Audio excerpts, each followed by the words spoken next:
Hello my dear students. तो कैसे हैं आप और कैसी चल रही है आपकी तैयारी? मुझे उम्मीद है कि आपकी तैयारी एकदम बेहतरीन होगी।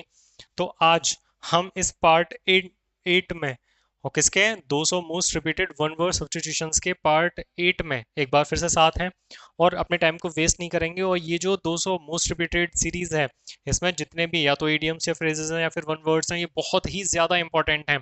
तो आपको ये बात समझनी पड़ेगी अगर आपको कॉम्पिटिटिव एग्जाम्स क्रैक करने हैं, तो ये वोकेबलरी आपको पढ़नी पड़ेगी। जितने भी रिसेंट एग्जाम्स हो रहे हैं सब में वोकेबलरी बहुत अच्छे तरीके से पूछी जा रही है। तो वोकेब वाले पोर्शन को बिल्कुल भी मिस नहीं करना है, बिल्कुल भी लूज नहीं करना है, उसको एकदम स्ट्रांग रखना है। ठीक है, तो चलिए बिना किसी देरी के स्टार्ट करते हैं। First question, violation of something Holi और सेक्रेड, यानी कि किसी भी पवित्र चीज को या तो खंडन किया जाए उस चीज का, पवित्र चीज का क्या किया जाए, या तो उसका खंडन किया जाए, वायोलेशन किया जाए, है ना भैया? किस चीज का? किसी पवित्र चीज का। और होली और सेक्रेड ये दोनों सिनोनिम होते हैं ना भैया। और ये पूछा कितनी बार गया है? ये 7 बार पूछा गया है एसएससी में, और एक टाइम पूछा गया है ये अदर किसी एग्जाम में। और इस एस्टेरिक का मतलब है कि ये वन वर्ड में तो पूछा ही गया है, उसके साथ साथ ये स्पेलिंग एरर में भी पूछा गया है। ठीक है ना? तो वायलेशन ऑफ समथिंग होली और सेक्रेड, इसका आंसर होता है सैक्रिलेज। क्या होता है? सैक्रिलेज। जैसे कि भगवान की कोई बात कर रहा है तो बहुत सारे लोग ऐसे तादाद बढ़ती जा रही है उनकी जो भगवान के खिलाफ बोलने लग जाते हैं। तो ऐसी चीजों को बोला जाता है सैक्रिलेज। क्या बोलते हैं इसको हम बोलते हैं sacrilege. Next, I speech made to oneself, I speech made to oneself, इसका मतलब होता है कि खुद से ही बातें करना। क्या करना? खुद से ही बातें करना। कोई और ना मिले तो खुद से ही बातें करने लग जाओ। ठीक है ना? तो इसको कहा जाता है सोलिलोकी। सोलिलोकी। सिंपल। वन हु लेंड्स या फिर gives money on high rates of interest, यानी कि ऐसा कोई इंसान जो देता है क्या? मनी। कैसे? हाई रेट्स ऑफ इंटरेस्ट, यानी कि ऊंचे ब्याज पर। जैसे कि 5% ब्याज है, 6%, लेकिन कोई दे रहा है 30% की ब्याज पे, 40% की ब्याज पे। तो जो ऊंचे ब्याज पर पैसे देता है उसको क्या बोलते हैं? उसको बोलते हैं अशरर। क्या बोलते हैं उसको? अशरर बोला जाता है उसको। ठीक है। One who offers one services without being forced willingly, यानी कि ऐसा कोई इंसान जो अपनी सर्विसेज प्रोवाइड कराता है। कैसे प्रोवाइड कराता है भैया? अपनी सर्विसेज प्रोवाइड कराता है बिना किसी पैसे दिए, है ना भैया? विदाउट बीइंग फोर्स, यानी कि उसको फोर्स नहीं किया जाता, बिना फोर्सफुल वो अपनी सर्विसेज प्रोवाइड कराता है अपने मन से, तो उसको बोलते हैं वॉलंटियर। क्या बोलते हैं उसको? हम उसको बोलते हैं वॉलंटियर। जैसे कि आप कहीं पे कोई काम कर रहे हो तो आपको देखेंगे कुछ लोग और वो भी आपके साथ उस काम में जुड़ जाएंगे, तो वो वॉलंटियरली आए हैं, अपनी मर्जी से आए हैं। किसी ने उनको फोर्स नहीं किया कि आओ मेरे साथ काम करो ना, voluntarily.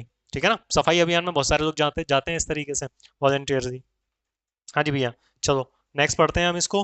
Next is to give up one's authority और थ्रोन, यानी कि त्याग देना। गिव अप का मतलब, ये जो गिव अप लिखा है ना, इस गिव अप का मतलब होता है त्याग देना। क्या कर देना बेटे? त्याग देना।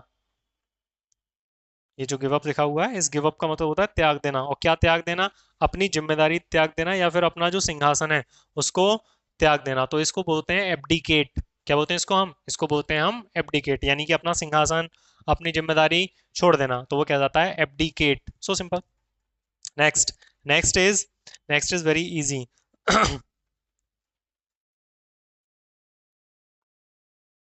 हाँ जी बेटे। तो नेक्स्ट है पब्लिकेशन कंटेनिंग एस्ट्रोनॉमिकल और meteorological annual calendar that contains important dates and time, यानी कि ऐसा कोई एस्ट्रोनॉमिकल जिसमें अंतरिक्ष के बारे में हो, ग्रहों के बारे में हो, एनुअल पूरी साल का कैलेंडर जिसमें होती हैं इंपॉर्टेंट डेट्स होती हैं और इंपॉर्टेंट टाइम होता है ना भैया? तो जैसे हिंदी में इसको बोलते हैं पंचांग। क्या बोलते हैं इसको? इसको बोलते हैं पंचांग, है ना भैया? जब आपकी शादी होगी तो आपकी शादी में कुंडली दिखाई जाएगी, डेट देखी जाएगी, समय देखा जाएगा, है ना? तो उस जो पंचांग है उसको इंग्लिश में बोलते हैं एल्मनेक। क्या बोलते हैं उसको इंग्लिश में? उसको इंग्लिश में कहा जाता है एल्मनेक। एल्मनेक, एल्मनेक का मतलब होता है पंचांग। पंचांग। ठीक है ना? नेक्स्ट है 122, capable of being understood in either of two or more possible senses. इसका मतलब ये होगा कि कोई ऐसी बात जिसको दो या फिर दो से ज्यादा तरीकों में समझा जा सकता है।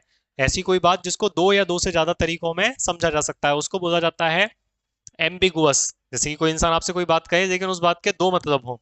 ठीक है ना? तो ऐसी बात को कहा जाता है एम्बिगुअस। एम्बिगुअस कहा जाता है। whose names are whose name whose names are not known, यानी कि ऐसे लोग जिनका नाम नहीं जाना जाता, या फिर अननोन ऑथर। तो ये जो ओनिम है, क्या है भैया ये ओनिम। इस ओनिम का मतलब होता है नेम। इस ओनिम का क्या मतलब होता है, इस ओनिम का नेम का मतलब होता है नेम, है ना। तो इसके आगे लग गया अनोनिमस, है ना भैया। समझो, समझाता हूं मैं आपको, ध्यान से समझो। ये जो ओनिम है, इस ओनिम का मतलब हो गया नेम। ये जो ए है, ये जो ए है इस वर्ड को बना देगा नेगेटिव, नो नेम, है ना भैया। यानी कि मानो कोई किताब है, कोई लेटर है, जैसे कि अभी ऑफिस में कोई एक लेटर छोड़ गया था, उस लेटर पे किसी का कोई नाम ही नहीं था, ठीक है, तो वो लेटर कैसा हो गया, अनोनिमस। कैसा हो गया, अनोनिमस। ये देखो इसको आप, दिख रहा है ना, अनोनिमस। तो ऐसी कोई बुक, ऐसा कोई लेटर, ऐसी कोई भी चीज जिसपे किसी का नाम नहीं है, तो उसको कहा जाता है अनोनिमस। क्या बोलते हैं उसको, अनोनिमस, ठीक है ना। Next, a person who renounces a religious और पॉलिटिकल बिलीफ फॉर प्रिंसिपल, सिद्धांत के लिए ऐसा कोई इंसान जो त्याग दे धर्म को और राजनीति को, उसको बोलते हैं अपोस्टेट। क्या बोलते हैं उसको हम बोलते हैं अपोस्टेट। नेक्स्ट है, one who makes an official examination of accounts financial records, यानी कि ऐसा कोई इंसान जो देखभाल करता है किसकी, ऑफिशियल एग्जामिनेशन ऑफ अकाउंट्स, यानी कि जो खातों की देखभाल करता है, देखता है कि खाते में कितना आया, कितना गया, कितना किसको देना है ना। और रिकॉर्ड्स रखता है, उसको हम बोलते हैं ऑडिटर। उसको क्या बोलते हैं, हम उसको बोलते हैं ऑडिटर। क्या बोलते हैं उसको, उसको बोलते हैं ऑडिटर। चलो बढ़ते हैं नेक्स्ट की तरफ। A person, a person who can speak only to languages, यानी कि ऐसा कोई इंसान जो दो लैंग्वेज बोल सकता हो, उसको क्या बोलेंगे हम, उसको हम बोलते हैं बाइलिंगुअल। क्या बोलते हैं उसको हम बोलते हैं बाइलिंगुअल, है ना। बाय मतलब हो गया दो, है ना, और लिंगुअल मतलब हो गया लैंग्वेज। तो ऐसा इंसान जो दो लैंग्वेज बोल देता है उसको हम बोलते हैं bilingual. Next, words uttered impiously about God, यानी कि भगवान के बारे में बदतमीजी वाली बातें करना, है ना, भगवान के बारे में। The act of speaking irrelevantly about sacred thing, पवित्र चीजों के बारे में बुरा बोलना। बुरा बोलना बहुत सारे लोग करने लगे हैं आजकल, मिलते नहीं है, मिल जाए किसी दिन तो। तू समझा, तू समझ गया, ठीक है ना। तो ऐसे ऐसे ऐसे लोगों को, या फिर इस एक्ट को कहा जाता है ब्लास्फेमी। ब्लास्फेमी यानी कि ईश्वर की निंदा करना, blasphemy. Next, 118, the scientific study of plants and there structure, यानी कि स्टडी है ना भैया, किसकी है, प्लांट्स की है और उनके स्ट्रक्चर्स की है, तो उसको कहा जाता है बॉटनी।